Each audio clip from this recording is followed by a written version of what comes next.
बजाज डिस्कवर महाराष्ट्र.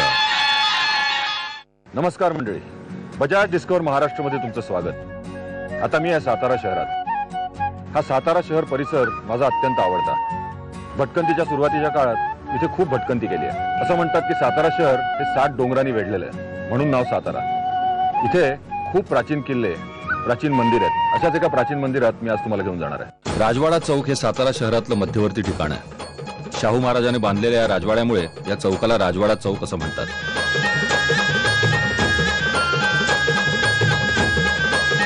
सातारा शहराची एक गोष्ट मला आवडते, ती म्हणजे वाढत्या शहरीकरणामध्ये सातारा शहरानं आपलं ऐतिहासिक वैभव, वारसा आणि निसर्ग संपन्नता टिकवून ठेवलेली आहे. सातारा शहराच्या वायव्य पश्चिमेला बंड्या डोंगररांग आहे. या डोंगररांगेतच प्राचीन यवतेश्वराचं मंदिर आहे. तिथेच मी आज तुम्हाला घेऊन जाणार आहे.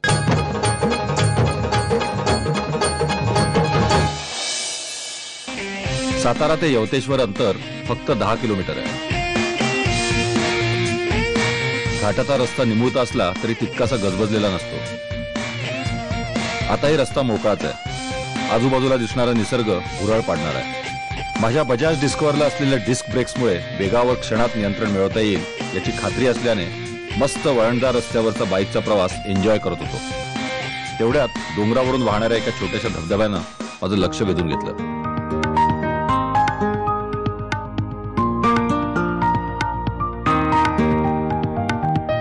मी मगाशी तुम्हाला म्हटलं होतं की सातारा परिसर मला अतिशय आवडतो. याचं कारण म्हणजे इथे अनेक डोंगरांच्या रांगा आहेत, प्राचीन किल्ले आहेत, प्राचीन मंदिर आहेत. त्याबरोबरच साताऱ्यापासून आपण निघालो की एक घाट रस्ता जो कासकडे जातो तो असा चढत चढत जातो. वाटेत यवतेश्वराचं मंदिर आहे आणि वाटेत जाताना असे असंख्य धबधबे आपल्याला पाहायला मिळतात.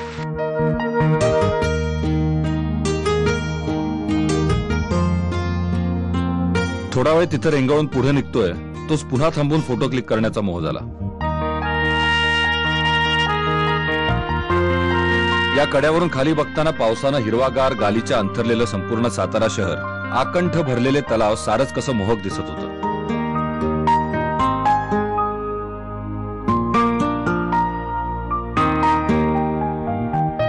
मंडळी, यवतेश्वराच्या प्रवासाला तर सुरुवात केली, पण यवतेश्वराची गोष्ट सांगायचं राहूनच गेलं. की यवतेश्वराचं मंदिर ज्या डोंगररांगामध्ये तिथे पूर्वी कीड राजाची सत्ता होती.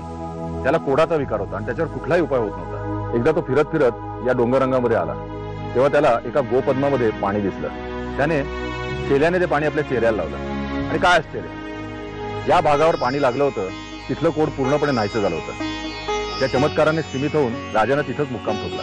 रात्री शंकराने त्याला स्वप्नात येऊन दृष्टांत दिला आणि सांगितलं जिथे गोपद्म होतं त्याच्या मागच्या बाजूला खोद.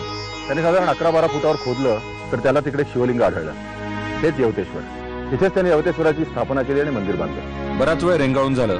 आता थेट मंदिरात जायचं असं ठरवून पुढे निघालो, पण माझा निश्चय फार काळ टिकला नाही. एका डेरेदार आम्र वृक्षानं माझं लक्ष वेधून घेतलं.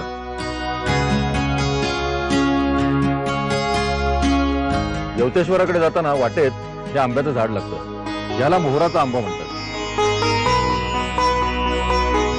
उत्सवात यात्रेच्या दिवशी या झाडाचा मोहर यवतेश्वराला वाहण्याची प्रथा आहे.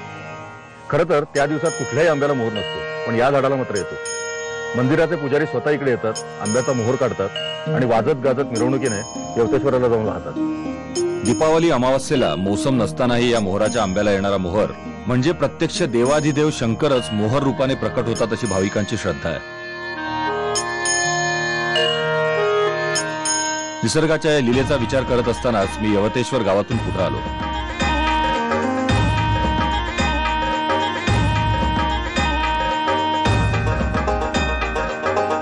समोरच यवतेश्वर देवस्थानाची कमान दिसायला लागली. इथून आत गेलो की थेट देवळाचं मुख्य प्रवेशद्वार येतं.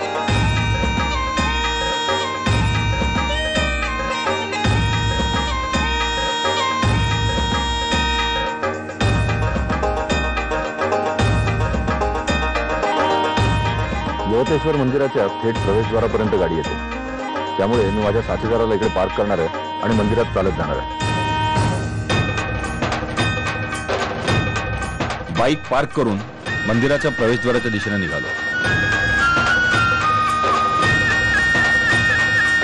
पायऱ्या उतरून मी यवतेश्वराच्या मंदिरात आलो. समोर दिसणारं छोटेखानी आणि सुबक मंदिर दगडी तटबंदीत बसलेलं आहे. मंदिर पूर्वाभिमुख असून मंदिर परिसरही एकदम शांत आणि वर्दळ नसलेला आहे.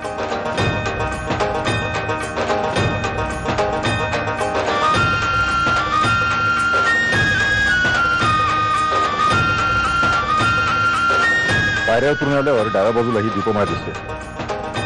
उत्सवाच्या दिवशी विशेषतः त्रिपुरी पौर्णिमेला सहस्त्र दिव्यांनी उजळून निघते.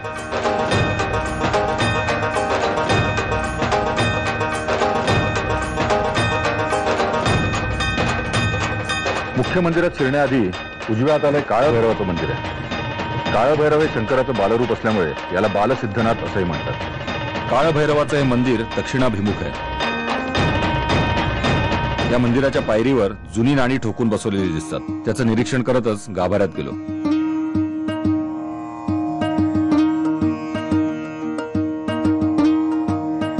काळ्या पाषाणातली काळ भैरवाची मूर्ती खरंच खूप लोभच दिसत होती. मी मनोभावे हात जोडून दर्शन घेतलं. काळ भैरवाची ही प्रतिमा यवतेश्वराचं मंदिर बांधून झाल्यानंतर काशीहून इथं आणून प्रतिष्ठापित केली.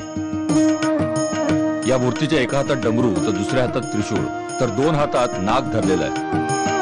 कानात डूल आणि गळ्यात संन्याशाचं जानू आहे तर पायाशी 2 शक्ती प्रतिमा आहेत. काळ भैरवाचं दर्शन घेऊन मी यवतेश्वराच्या मुख्य मंदिराच्या दिशेने वळलो.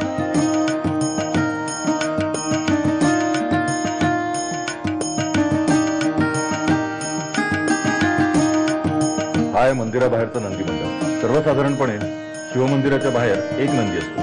इथं मात्र 2 नंदी पाहायला मिळतात. नंदी मंडपातल्या 2 नंदींच्या मध्ये उभं राहून पाहिलं असता थेट यवतेश्वराची पिंडी दिसते असं म्हणतात. पण तो बुटका नंदी मंडप पाहता मला तिथं उभं राहणं शक्य नसल्याने मी नंदी मंडपात फार न रेंगाळता मुख्य मंदिराच्या दिशेने वळलो.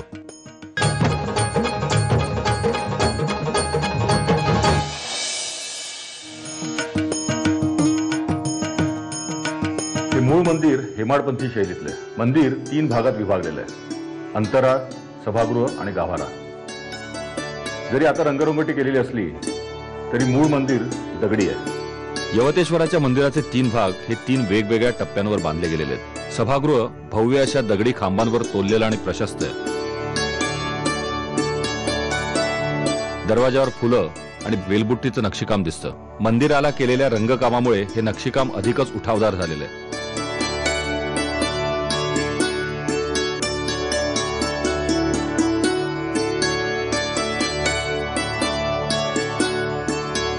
सभागृहातून अंतराळात आलो. सभागृहाच्या तुलनेत अंतराळ मोठं आहे आणि त्याची उंचीही जास्त आहे. खांबांची रचना आणि त्यावरचं कोरीवकाम पाहत गाभाऱ्याकडे जाताना मध्ये शुभलक्षणी कासव दिसलं.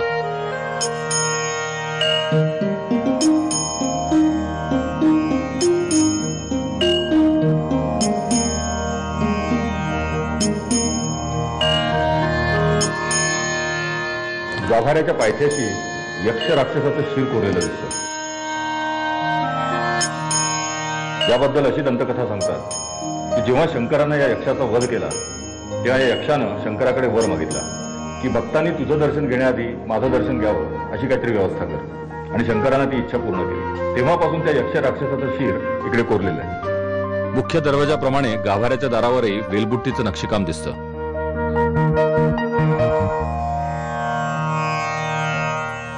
गाभाऱ्याच्या उजव्या बाजूला श्री गणेशाचं स्थान आहे. गणेशाचं दर्शन घेऊन मी यवतेश्वराच्या दर्शनासाठी गाभाऱ्यात गेलो. श्री यवतेश्वराच्या लिंगावर केलेली फुलांची आरास पाहून मन प्रसन्न झालं. गाभारा भरपूर प्रकाश असलेला आणि हवेशीर आहे. शिवलिंगाच्या बाजूच्या एका कोनाड्यात माता पार्वतीचं स्वयंभू स्थान आहे. शंभो. यवतेश्वराच्या नित्य पूजेसाठी वाजवल्या जाणाऱ्या तुतारीचा आवाज कानावर पडला.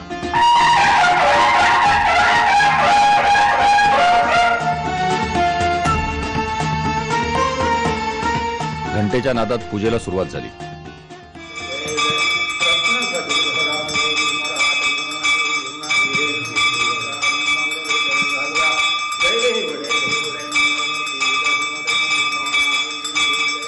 अभिषेक पात्रातून शिवपिंडीवर होणारा पाण्याचा अभिषेक, मंत्रघोष आणि घंटानाद याने एक अद्भुत अशी वातावरण निर्मिती झाली होती.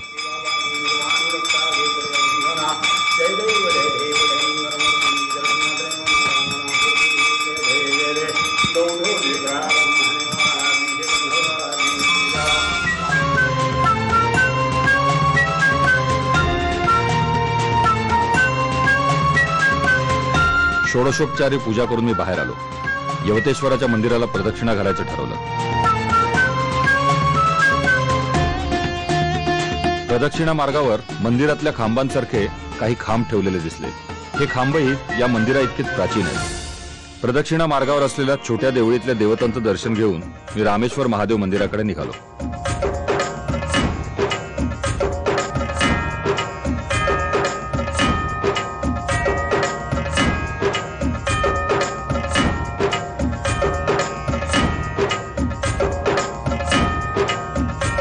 यवतेश्वर, काळभैरव आणि रामेश्वर या तिघांचं दर्शन घेतलं की तुमचं दर्शन सुफळ संपूर्ण होतं आणि प्रत्यक्ष काशी विश्वेश्वराचं दर्शन घेतल्याचा लाभ तुम्हाला मिळतो, अशी इकडच्या भाविकांची कल्पना आहे. याचं कारण असं की काशीला गेल्यावर सुद्धा काशी विश्वेश्वर, रामेश्वर आणि काळभैरव अशा तिघांचे दर्शन घेण्याची प्रथा आहे. रामेश्वराचं हे शिवलिंग देखील काशीवरून आणलं गेल्याचं सांगतात. मंदिर छोटेखानीच आहे. एका कोपऱ्यात गणेशाची मूर्ती आहे. एक नंदी प्रतिमा आहे. रामेश्वराचं दर्शन झाल्यावर माझ्याही पदरी काशी यात्रेचं पुण्य जमा झाल्याचं समाधान मानत मी शिवतीर्थाच्या दिशेने निघालो.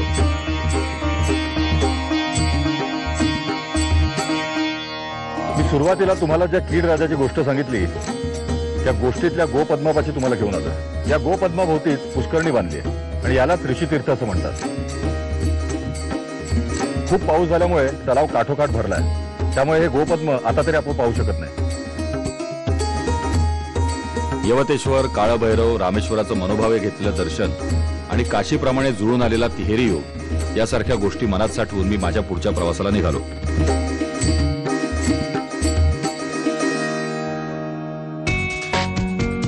यवतेश्वर मंदिरापासून मुख्य घाटात येऊन माझा पुढचा प्रवास सुरू झाला. दोन्ही बाजूला हिरवीगार झाडी असलेल्या मोकळ्या रस्त्यावर माझ्या व्यतिरिक्त कोणीच नाहीये. बाईक चालवण्याचा पुरेपूर आनंद घेत मी पुढे चाललोय.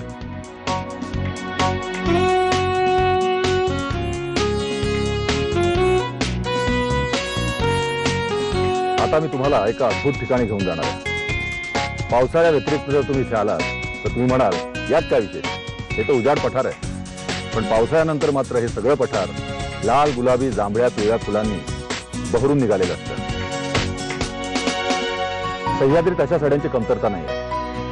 हिमालयातल्या व्हॅली ऑफ फ्लॉवरच्या तोडीचं असं एक कासचं पुष्प पठार आहे. यवतेश्वरापासून इथलं अंतर आहे फक्त 15 किलोमीटर. अनेकदा साताऱ्यात येऊन देखील कासच्या पुष्प वैभवाचा आस्वाद घेण्याचा योग मला काही साधता आला नव्हता. पावसाळा नुकताच सरल्यानं कासच्या पठाराला भेट देण्याची माझी इच्छा तीव्र झाली आणि कास पठाराला भेट देण्याचं मी नक्की केलं. पश्चिम घाटातल्या कासच्या पठाराप्रमाणे सह्याद्रीत अनेक सडे पाहायला मिळतात. इथे पावसाळ्यात उगवणाऱ्या पुष्प वनस्पतींचं आयुष्य खूप कमी असतं. वेगाने बदलणाऱ्या परिस्थितीशी जुळवून घेण्यासाठी यांच्यातील जनुकीय बदल सुद्धा वेगाने घडत असतात. त्यामुळे इथे नवनवीन वनस्पती उत्क्रांत होण्याची शक्यताही अधिक असते. वन्य प्राणी आणि सड्यावरच्या वनस्पती यांच्यामध्ये एक नैसर्गिक अन्नसाखळी तयार होते. त्यामुळे हे सडे जैवविविधतेने समृद्ध असतात. या सड्यांनजीकच्या कपारी, गुहा अशा जागांमध्ये अनेक प्राणीही पाहायला मिळतात. बघता बघता मी कासच्या पठारावर येऊन पोहोचलो. पिवळ्या थम्म फुलांच्या गालिच्यानं माझं स्वागत केलं. अल्पायुष्य असणाऱ्या या फुलांची दाटी एव्हाना कमी झाली असली तरी किमान एवढी फुलं तरी पाहायला मिळाली याचं मला समाधान वाटलं. काळ्या कातळाच्या तटबंदीत हे कासचं पठार बसलेलं आहे. 1200 मीटर उंचीच्या जांभ्या पठारावर फारशी माती नाही आणि झाडी नाहीये. मात्र सरच्या पावसाण्याला एक वेगळंच रुपडं दिलेलं आहे. हे पाहूनच बहुतेक इंदिरा संतांना या ओळी सुचल्या असाव्यात. वसंतातल्या फुलाफुलांचे छापील उंची पातळ ल्यावे.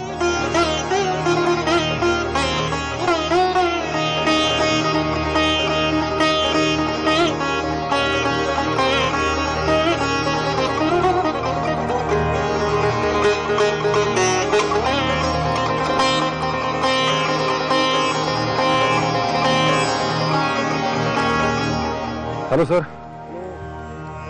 नमस्कार. नमस्कार. कासच्या पठारावर फिरत असताना मला अभ्यासक डॉक्टर संदीप श्रोत्री भेटले. या फुलांचं वैशिष्ट्य आणि या पठाराचं वैशिष्ट्य अनेक प्रकारे सांगता येतं. हे आपल्याला फोटोग्राफरसाठी पॅराडाईज तर म्हणलं जातच, पण त्याचवेळी संशोधकांसाठी, वनस्पती संशोधकांसाठी सुद्धा एक मोठी खाण आहे असं म्हणलं तरी चालेल. या पुष्प वनस्पतींना जवळून जाणून घ्यायचं असेल तर अभ्यासकांचं तुमच्यासोबत असणं फार महत्वाचं असतं. हे मला डॉक्टर श्रोत्रींसोबत फिरताना जाणवलं. डॉक्टर, या वनस्पती इथंच यायचं काय कारण आहे का? ही जी फुलं आहेत ती फुलांचं हितच फुलण्याचं कारण म्हणजे मुख्य इथला दगड असतो तो अगदी सच्छिद्र दगड असतो. बर. तिथं पाणी साठून राहत नाही, पाणी वरून पडतं पावसात आणि खाली निघून जातं. पाणी ज्यावेळी वाहत असतं त्या पाण्याच्या वर जे बारीक बारीक कीटक वाहत असतात ते कीटक खाणाऱ्या, त्या पकडणाऱ्या ही सगळी फुलांची वनस्पती आहे. आणि या पठाराचं वैशिष्ट्य असं आहे की याच्यामध्ये मातीचा थर 1 इंचापेक्षाही जास्त नाहीये, त्यामुळे इथं मोठी झाडं तुम्हाला दिसत नाहीत. परंतु तरी देखील पावसाळ्याच्या काही दिवसामध्ये वरनं येणारा सूर्याचा प्रकाश, त्याच्या जोडीला येणारं ढगातलं पाणी आणि धुळधुळ वाहणारे झरे आहेत, त्या जोडीला वाऱ्याबरोबर आलेलं जे इथं बी पडलेलं असतं तेवढंच तिथं रुजतं. 1-2 दिवसापुरतं या फुलांचं आयुष्य असतं. की ॲपोनोजेटन सातारेन्सिस नावाची एक वनस्पती आहे, त्याला आपण वायतुरा असं म्हणतो. बरोबर.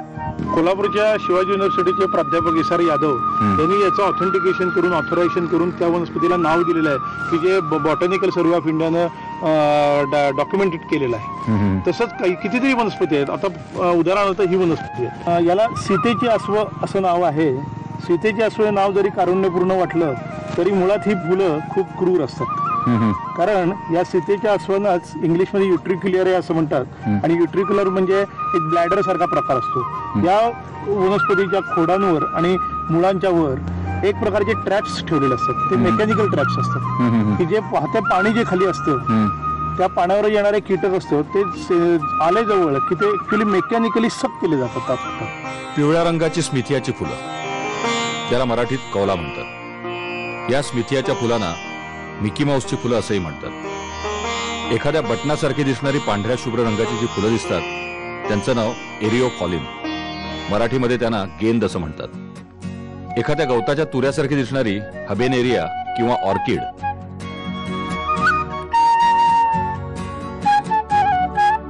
जांभळी मंजिरी अशी अनेक फुलं पाहिली.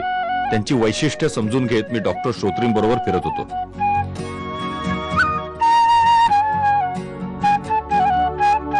ही गोलगोंडा किंवा आकाशगोंडा असं त्याला नाव आहे.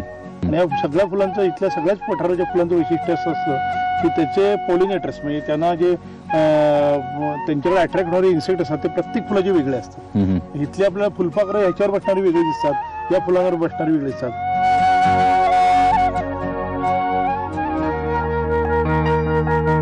ऑर्किड आहे का? इथल्या बॉग ऑर्किड जे म्हणतो आपण त्यावरचं फुल आहे, पण ते ऑर्किड म्हणता येत नाही. त्याला व्यवस्थित मुळं असतात, ते खालून नत्र घेतं आणि वर फुलतं. त्याला दीपकाडी असं नाव आहे. दीपकाडीचे 2 प्रकार सापडतात, एक दीपकाडी कोनकॅनेन्सिस आणि दीपकाडी मोंटॅनम.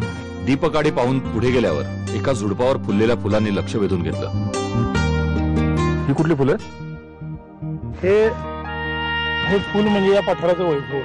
त्याला म्हणतात टोपली कारवी किंवा माळ कारवी. इंग्लिशमध्ये याला प्लिओकॉलस रिची असं नाव आहे. आणि याचं वैशिष्ट्य असं आहे की ही फक्त ही जी पानं दिसत आहेत अशा टोपल्या टोपल्या सगळीकडे आपल्याला दिसतात. बर. आणि कारवीचा मध जो औषधी म्हणतात तर तो कारवीचा मध म्हणजे या कारवीचा मध असतो. त्याच्यावर अखंड मधमाशांचं गुंजारव चालू असतं. कारवी 7 ते 9 वर्षांनी फुलते, पण आता आम्हाला दिसलेली ही कारवी तिचं बॉडी क्लॉक चुकल्यामुळे चुकून फुललेली होती. डॉक्टर श्रोत्रींनी दिलेल्या या बहुमोल माहितीसाठी मी त्यांचे आभार मानले आणि या सुरेख फुलांच्या सोबतीत आणखी थोडं रमायचं ठरवलं. पुढच्या वर्षी थोडं लवकर येऊन जास्तीत जास्त फुलं बघायची असं मनाशी पक्क ठरवलं. आता दिसणारी ही काही फुलं पुढच्या वर्षांपर्यंत माझ्या कॅमेऱ्यात बंदिस्त करून घेतली.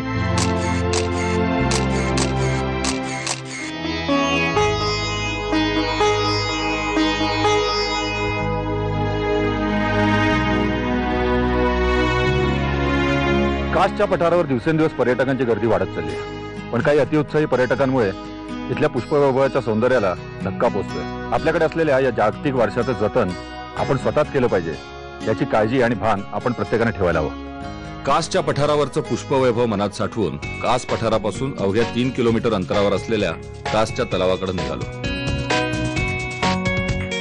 पठारावरून उताराला लागल्यावर लगेचच समोर कासचा तलाव दिसायला लागतो. कास तलावाच्या आजूबाजूचा भाग संपूर्णपणे झाडांनी वेढलेला आणि निसर्गरम्य आहे. हा आहे कास तलाव. 1875 साली ब्रिटिशांनी हा तलाव साताऱ्याला पाणी पुरवठा करण्यासाठी बांधला. तेव्हा खापरी नळ्यांद्वारे सायफन पद्धतीने पाणी पुरवठा केला जात असे. 150 वर्षानंतर सुद्धा आजही साताऱ्याला कास तलावातूनच पाणी पुरवठा होतो.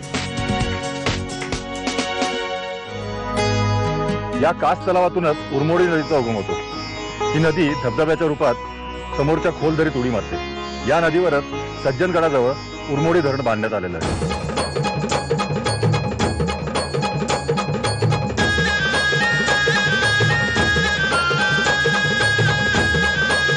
या निसर्गरम्य तलावाकाठी फिरायला येणाऱ्या पर्यटकांनी केलेला कचरा आणि दारूच्या बाटल्यांच्या टाकलेल्या काचा याचा बंदोबस्त करणं या निसर्गरम्य तलावाच्या भवितव्याच्या दृष्टीने खूप महत्वाचं आहे. आजचा दिवस खऱ्या अर्थानं सुखद संपूर्ण झाला, कारण आज एक नव्हे तर 3 ठिकाणांना भेट देता आली.